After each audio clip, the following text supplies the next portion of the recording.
This weekend, Quinnipiac hosted 3 home games to start the fall seasons. I'm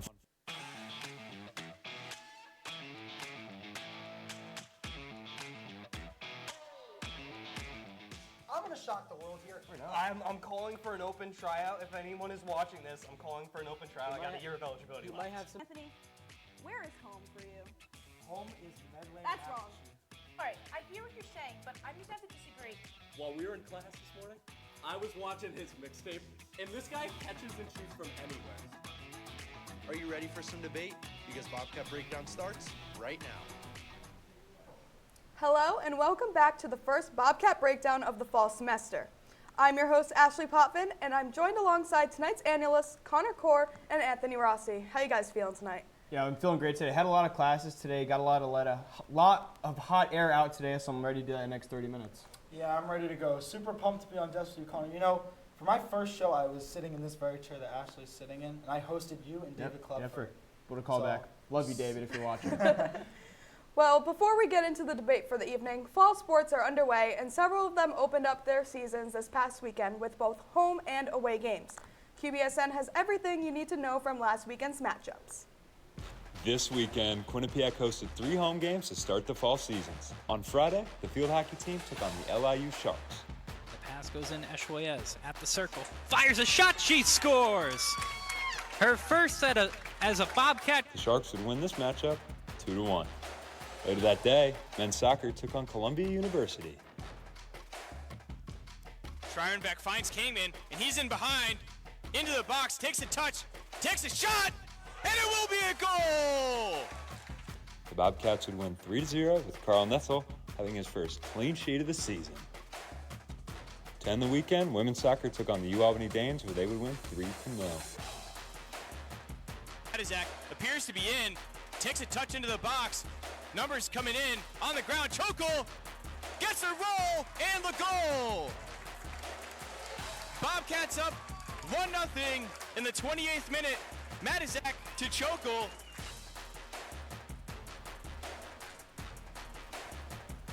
Now let's jump right into the first question of the night. Aryanah Diaz graduated from last year's volleyball team as one of the most impactful players on the team with over 1,000 kills and the title of 2022 MAC Championship MVP. With Diaz being such a versatile player on the court, who do you think will step up and fill her role? Anthony, let's start with you. Well, first of all, I want to preface, I feel like nobody can really fully fill Aryanah Diaz's role. She left such a massive impact on the program.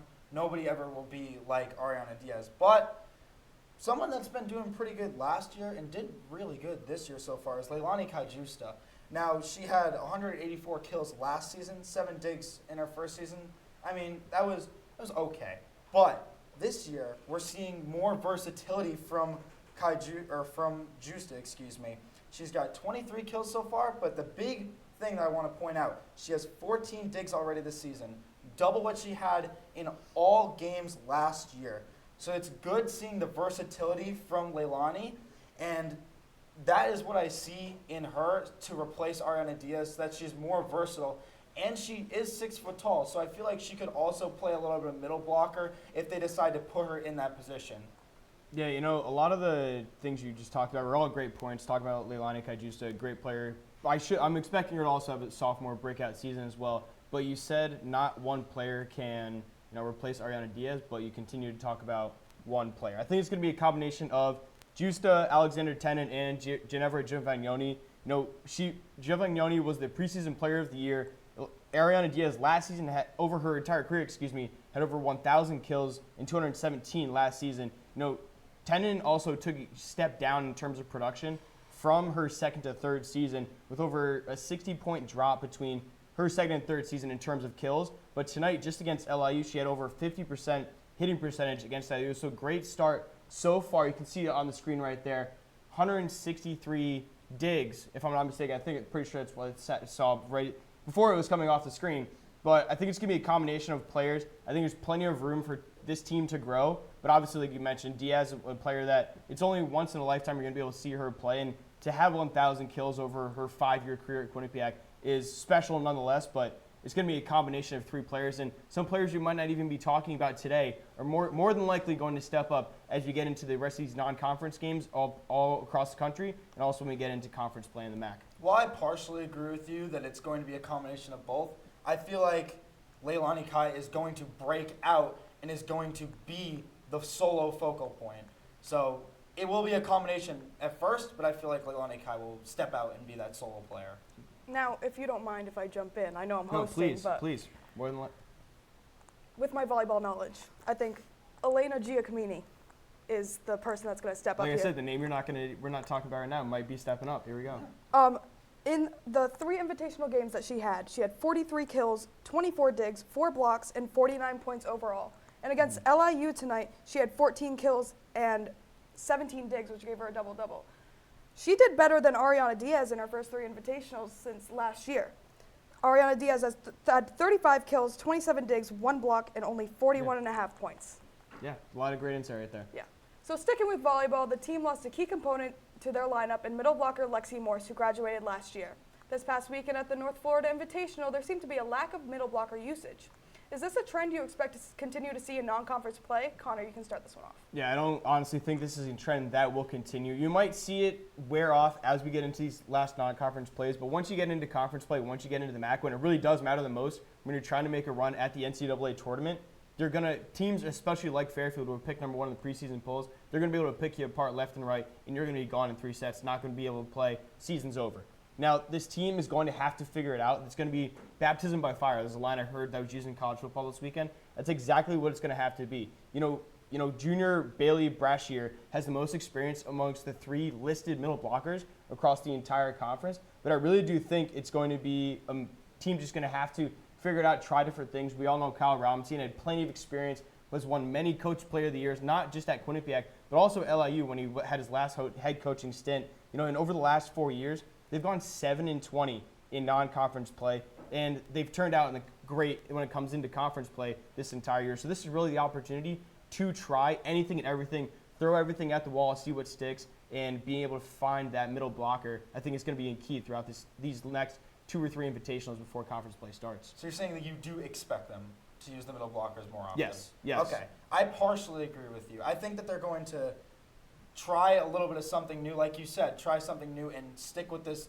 less middle blocker, like go-to for the spikes. But I think eventually they will pivot and they'll start using Tuana and Bailey.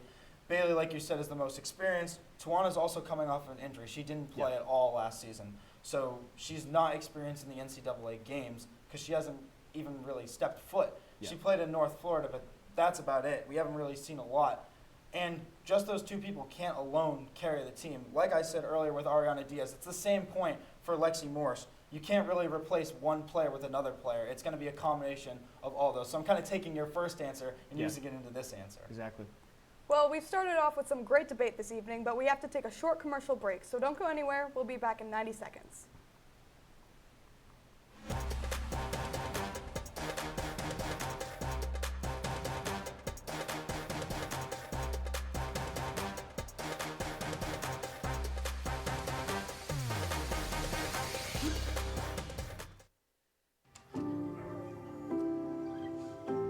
Owen, when you came into my life, it was a whirlwind. I just can't do it. We didn't know what the future would hold, but we knew you would always be a part of it. Adopting you was the best decision in our life. And I am so proud to call you my son.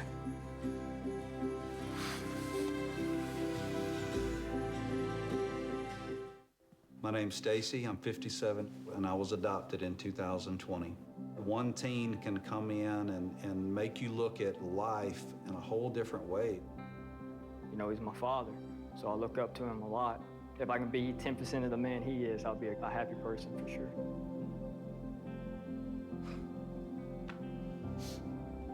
Learn about adopting a teen from foster care.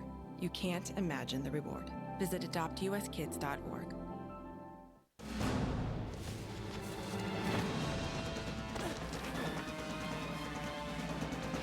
Even the mighty might not see it coming.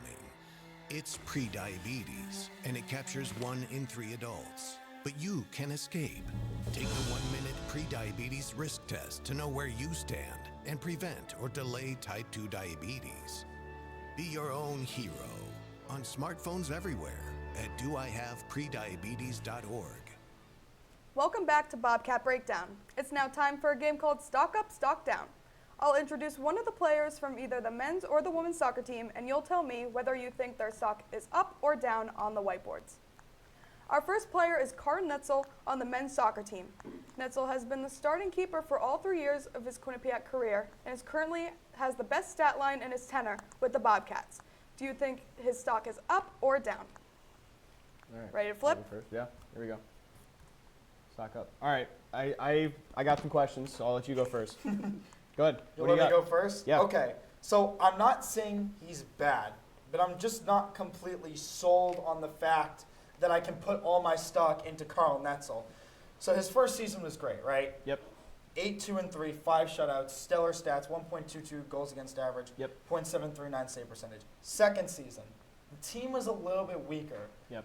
And they went 2, 8-5 with 2 shutouts. Worst goals against average, worst save percentage. So far this season, 1 shutout. He's 1-2 though. I'm just not really sold. I'm not really having a lot on Netzel right now, but that's why I have him stocked down, because I'm just kind of confused. Yeah, I can't put more in up than I can put in down, so I'm kind of just confused. Okay, so let me ask you this. You're a Boston Bruins fan. Yes. Let's say Jeremy Swayman's having a great stretch of 3, 4, 5 games. Are you going to put in Olmark? Even though he's not on the team. Yeah, but for last season, would you have put Olmark in if Swayman's playing great 4 or 5 same span? Absolutely not. Okay, so Carl Netzel's been doing exactly that these past 3 seasons. The past 3 seasons, he's missed a combined 180 minutes. That's 2 games total. Who's their other goalie? Matt Pisani. His job he took in his sophomore season, played the second half of his first game in Carl Netzel's season debut, and hasn't given up the goal since. Played at Vermont, took the team to double overtime in that NCAA tournament game. They were 1 goal away from going to the second round and playing Clemson, and Vermont went all the way up to the Elite Eight, if I'm not mistaken, in that game. So we're talking about a completely different 2022 NCAA tournament. If Carl Netzel is able to step up in that moment, but that's a completely different topic for a completely separate time that we probably will not talk about since it happened 2 years ago. Yeah. So that's why my stock's up. All-MAC second team, 2-time Defensive Player of the Week, 9 shutouts so far this season in his career, allowed only 42 goals and made 115 saves. I think there's no better option. I put all my money on Carl Netzel if I had to make a decision right now. Let's move on to the next question. Next up is Philip Kangman on the men's soccer team. Last year, he only started in 7 games but did not score a point. But this year, he has already scored 1 goal. Do you think his stock is up or down? Ready, flip. Okay, All right, so we're both up. Yeah. So I'll talk real quick on this one so we can kind of get to the rest of them, because I think we'll have a little bit more discussion on that. Oh, yeah. Played 11 games last season, transferred from St. John's, had a great goal against Columbia, a complete masterclass. You saw it earlier on the recap. Did you read my notes? That's right in my notes. I can promise you they're mine. They're promised. Stay with me. But he's been a key midfielder so far in the first 3 games. The Bobcats are only 1-2 so far, dropping 3 goals only to 1. So they're a -2 in the goal differential category right now. But Alex Miller, Noe Cabezas, and Philip Kangman have been going to be one of the strong suits for this team this year, especially in that midfield. Yeah, absolutely. I couldn't agree with you more. And I understand that 1 goal will not win championships, but it's his play in the midfield combining with the other players on the team, like you just said. And I really think Kangman, if given a chance, he's generally one of the better players on this team. Like, look at that goal. That was absolutely like I said, sweet. a complete masterclass. I honestly thought it was going to go wide when he initially shot it on the broadcast, but obviously he found the back of the net.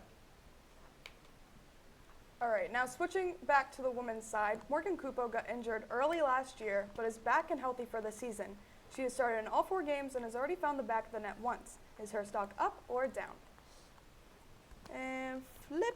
All right, looks like we got similar answers. I guess there won't be as much of debate on this one. Yeah, go ahead. I'll start on this one. So I have stock up. So she's coming off of an injury for basically the entirety of last year. Yeah, only played 4 games. Yep. An amazing start too, and she's going to be coming off with vengeance on her mind because that injury. I know that she was aching to play during last year, during that season that they had in the playoffs. She's a really good, solid offensive presence, combining that with Chokol, too. She had some nice shots on goal in the earlier games this year. But, I mean, I don't really have much. I think that Kupo is going to be a great player. She did well last year and is going to do well this year as well. Yeah, I think Kupo, honestly, real quick, we'll touch on it real quick, that, you know, the team has so much depth on the offensive side especially that opposing teams might have to slow down Courtney Chokel or Molly Andrews on the wing, but they're not going to be able to slow down everyone. So I think that's where Kupo can stick in as that target striker and be able to, like, play it off to the midfielders, but also get on the other end of it. There were plenty of times in the game on Sunday against UAlbany, and you see a goal right there that, you know, she was really able to get her head on the ball, just wasn't able to find the back of the net. Those opportunities are going to keep coming for her, and she's going to be able to capitalize those as we head later into the season. If she puts it on goal, I feel like that's going to be the big one. It's rebounds, create goals, and that's what Chokel's right in front for. Yeah, putting it on frame is just half the battle. Exactly. All right. The last player for a women's soccer team is Clara Bankston. She is a first year from Stockholm, Sweden, who has played in all 4 games and has made an impact in the midfield. Do you think her stock is up or down? And flip it. Yeah, this is probably my biggest pick. You know, if somebody had to pull up a meme right now and anything, it said, "Bring me my money," because I'm going all in on Clara Bankston right now. You know, we've talked to head coach Dave Clark throughout the season so far. She started 3 of the 4 games and gotten quality minutes, and the most minutes she has played was 71 this season, was against Georgetown, and they're ranked nationally in the top 25 right now. So when you look at Bankston and how she's been able to play, mold so quickly, 3 shots on goal already, you know, I just got to go all in. And from what I've seen, not stuff that always shows up on the stat sheet, but being able to play defense, being able to drop back when the team immediately loses possession, that's what's going to be the biggest takeaway is the team's going to want, you know, trying to figure out some defensive issues that they've been having over these last couple games, you know, losing 2 games pretty much in the last, 10 minutes of games. She's been able to fall back in times. You know, granted, she hasn't been in those minutes, but being able to fall back quickly, be able to rely on herself and those teammates to be able to put her teammates in the best position, that's what I'm going to go all in on Bankston for this one. I'm going to make it really quick, and I'm going to go all in too. And I absolutely love what I've seen from Bankston. She's young and talented on both ends of the ball. I feel like we haven't seen too much, like you said, but in those key moments, she has stepped up. And something that I heard earlier, I heard it while we were doing some editing earlier, I feel that Dave Clark could meld her into a midfielder like Emily Vandervley that we've seen. And I really think that Euro-on-Euro chemistry that we've seen, and Dave Clark is going to be able to coach her into a really solid midfielder. And I love the comparison between Vandervley. They have similar builds. And you look at all the awards that Bankston won while she was in Sweden. She won an international tournament gold medal, 2021, 4 awards, 22, 3 awards, 23, 2 awards. The resume speaks for itself, and I really, really think that we're all in on this first year. Yeah, real quick, Emily Vandervliet did play right wing a majority of her last year, but when she did initially come to Hamden from UT Martin, she was an initial midfielder, so I just wanted to make that clarification as well. Some great debate. We mostly had agreements. Mostly debate. The first one was very good. It's time for another short commercial break, but when we come back, we'll be debating all things women's field hockey. Don't go anywhere.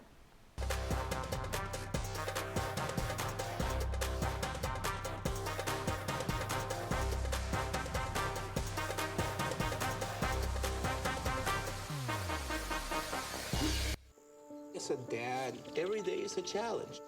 To make sure that the time that I spend with them, it doesn't matter how tired you are, you have to try to teach them. When they learn something new and you can just see in their faces, it's such an incredible moment. It's those moments that are my favorite. Everyone has a ritual, that small thing that keeps us focused. A habit we never skip to clear our minds and elevate our performance. But what do you do to keep your head in the game, to drown out the self-doubt and support your mental health? Because being your best isn't just about taking care of your body. It's about taking care of your mind and mental health. Discover the resources you need to keep your mind focused and your mental health a priority.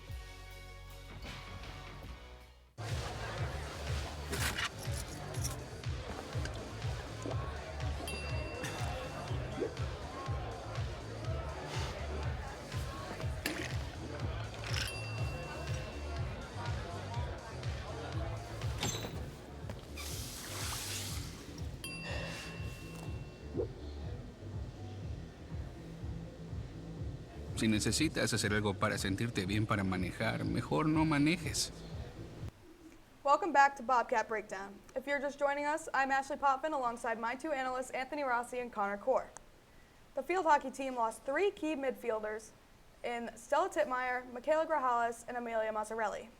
Who from the team do you think will step up this season and replace these crucial athletes? Connor, you're up first. Yeah, honestly, I don't think I can pick out, a group of 3 players. I really do think it's going to be a veteran, just the veterans in general. They need to step up. The top scorer, we talked about it a little bit in break, was Francisca Escoyes, has 2 goals in both of their home game openers, especially against Northeastern on Sunday as well. Katie Shanahan is a great defender in her own right, but the worst part, I'm just bringing those 2 points up right now, both of them are defenders.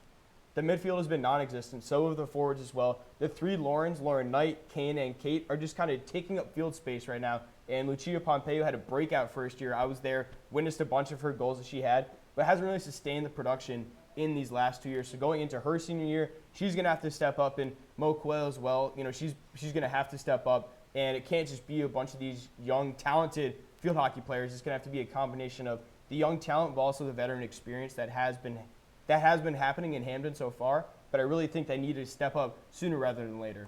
Yeah, no, I literally couldn't agree with you more. On my notes right here, who needs to step up? Literally, everyone needs to step up. Losing key players, like in the script. Stella, gone. Amelia, gone. Michaela, gone. And then Juliana Capello is also gone. Olivia Howard is gone. Those are 5 key players who have graduated or left Hamden that are not on this team anymore. Now, the defense is really good. And Christina Torres is great in net. Katie Shanahan will lock it down and coach those first-year defenders. And to be honest, those first-year defenders don't even really need that with Escoyes being that good and putting 2 goals in the back of the net early. The one thing is, like you said, the offense has struggled. The midfield is non-existent. Cameron Brower looks good, but she can't do it alone. Everybody has to step up. It's going to be a process. Like they always say, Rome was not built overnight. But at the end of the year, I truly believe that Nina Klein will have a good strategy and be able to have this team compete in a tough Big East conference. Yeah, and I think especially, like you said, a tough Big East conference for sure. You got all those great teams up top, but especially when you look at those great defenders we've been talking about, as long as they can keep the scores to a 1-score game, 2-score games, 2-1, 3-1, whatever it may be, as long as they can keep it close, I'm sure that the veteran players are going to be able to step up and be able to find the back of the net when they need it most. But it's just a matter of keeping those games close with the defense while also, getting that veteran confidence. Because like you said, with 5 players leaving, there's a lot of holes to fill. We talked at the top with Diaz as well, with the volleyball team. A lot of these players are really trying to find their confidence, and really that's one of the good things about non-conference play. You can kind of figure it out and still have a chance to make it to the NCAA tournament after going through conference. But, they got to step up sooner rather than later. For more information on the field hockey team, you can go to Q30TV.com to read beat reporter Patrick Walsh's preview article with more in-depth analysis on the team. It's time for our final commercial break of the night. When we come back, each of us will give our final roars. We'll be right back.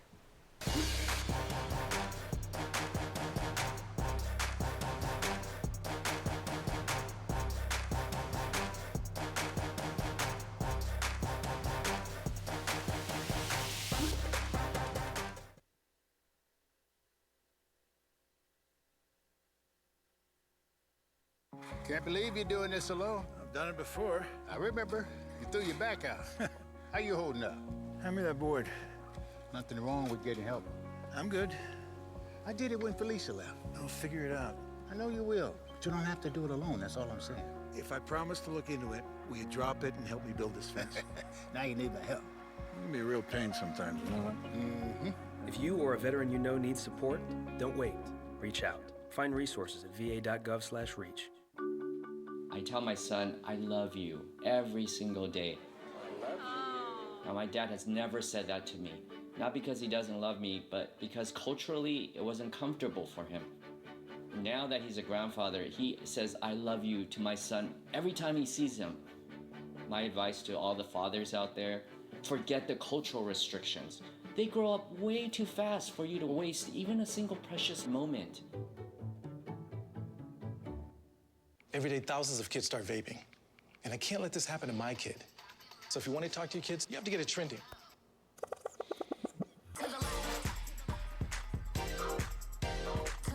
No, you're doing it wrong.